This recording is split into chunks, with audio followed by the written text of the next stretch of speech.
Welcome to episode 5, Day-to-Day Living Costs, Clothing and Beauty. We will discuss a little bit on this. We have our jewellery and our watches, including smart watches. We have makeup, cosmetic treatments, fine, standard clothing, footwear, standard, but we'll come back and talk about what footwear is allowed and what clothing is allowed.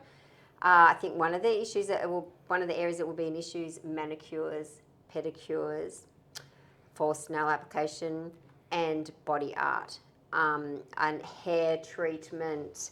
So I'm going to say the hair treatment originally used to say hair wash as well, and they took the hair wash out. I'm going to say I feel like I was partly responsible for that because I went at them for the hair washing because I know there have been times for me with my disability where I have not physically been able to wash my hair, but I'm able to wash my body, and I ended up writing a lot of emails and a lot of letters to politicians saying why should I have to have someone come into a shower with me to wash my hair when I don't need that, and pay them for an hour to be with me when I could go to a salon and get my hair washed for $30. Yeah, $20. And as a plan manager, where somebody needs that support, we've absolutely paid for that. But they had originally had it on the no list, but a lot of people have pushed back. Look, I'm a little bit annoyed about the hair dyeing only to the extent that we've had some participants who are vision impaired that always did their own hair. Go like most women, go to Woolies, grab your $20 hair dye, touch up the grey, touch up the greys, bit of bluo, and most people don't go to a hairdressing salon to get their hair coloured. Most people do hair. I mean, I got this done at the salon recently, but I also used to do this myself until my arms. I can't physically hold my arms up in the air to do it anymore. But for many years, I coloured my hair brightly coloured myself. So I think sometimes, there are women like, why can't they get somebody to put that dye? If that's something they always did. The manicures and the pedicures, okay. Oh. They keep saying you can go to a podiatrist. Yeah. Yeah, okay, fine. You can go to a podiatrist and pay, what's a podiatrist at the moment? $190? $193.99. $193.99 to a podiatrist. Or you can go to your local Asian store and get your toes done for $45. Look, from a plan management perspective, this one can cause us issues because obviously we need NDIS compliant invoices and information generally.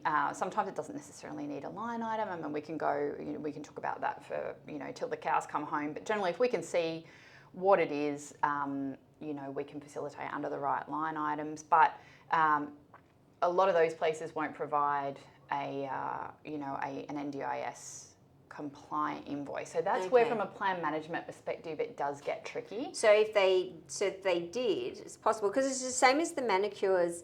Like, some people are not physically able to cut their nails, and a support worker should not have to there's you an need infection a skill risk. set. Yeah, there's an infection. So I guess there's risk, manicures, and then there's like just having your nails trimmed and tidy. Yes. So I feel like you should be able to go to your local nail salon and just say, "Can you cut my nails? Can you cut? Yeah. Right. If you want to have your gels done.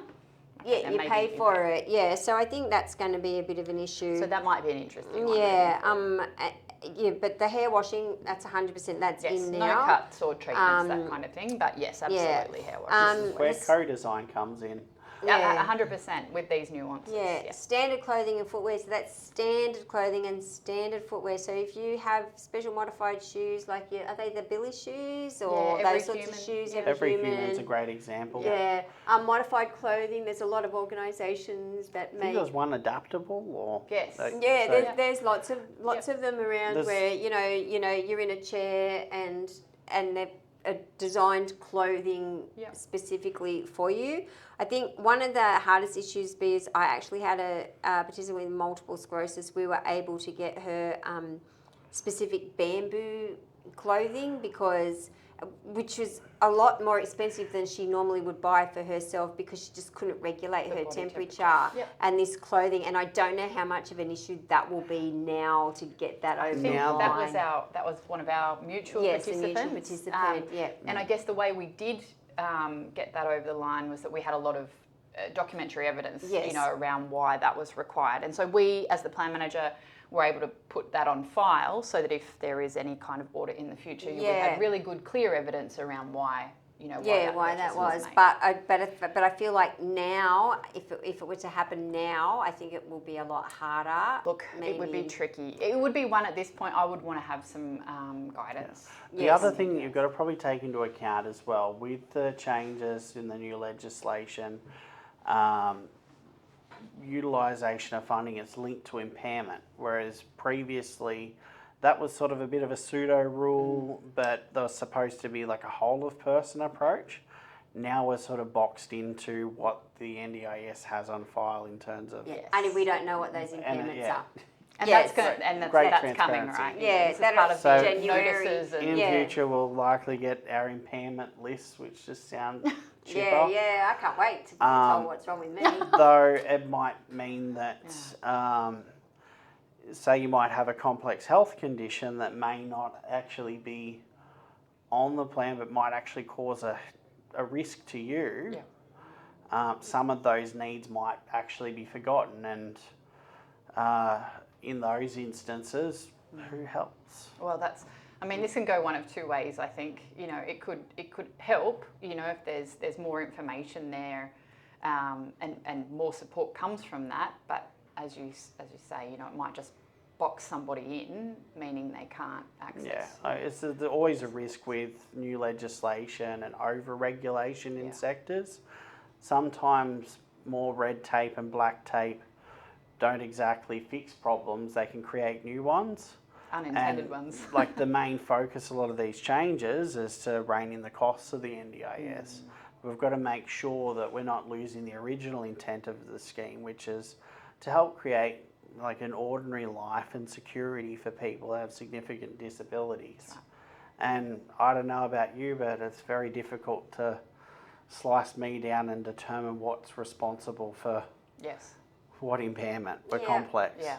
Yeah. Looking as a plan manager, I can't do that, and nor should I. As a support coordinator, someone can't No. do that. It's really up to the individual to say, well, this is my support needs, and this And is if what you I need. feel that it's really strongly related to that impairment, Yeah. Yeah. And smartwatches, this will be the substitution, Yes. because there are some people where smartwatches are, Yep. needed, Absolutely. Yeah. It doesn't mean that you get the top of the range iPhone watch. You still have to find whatever meets your needs. If there's another something that out there that meets your needs, then that's what you go for. But yeah, that substitution list, You fill have in the to- form. you have to link it back to your disability. Yeah. Though. Yes.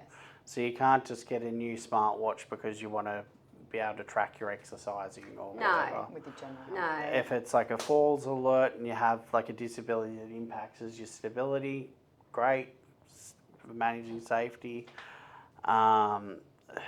If you have limited supervision and you have frequent sort of health events, another great example, but not And I don't know, actually, it's probably not clothing and beauty, and it's probably back in one of the ones we did previously, but I have a participant who's vision impaired, who's just new to the NDIS. We're getting these special earphones for him that sit just outside, and then they talk to his phone, and then they give him directions, but it means that he can hear all the traffic noise that's going on around him as well. So his phone will tell him, okay, you need in 200 metres, which is like in 20 steps, you're going to go left, or you're going to do this, and then these special earphones. That's amazing. But people are just going to say, oh, you're buying earphones. Just headphones. But you're not just buying headphones. There is that they are a need for him to be able to walk out his front door. Yeah. So, yeah. Like I know myself, like I often use AirPods. I haven't claimed them through the NDIS, but I've got a high sensitivity to noise that's associated with my disability, and I can feel really overwhelmed in shopping centres and spaces if I'm not deadening that noise. Like, Yeah. I could go in there with a set of earmuffs for sound protection, which might be the probably cheapest option, like $13 or something, but it's not exactly inclusive either. No. I mean, if you come in here, you could probably hear all the noise here.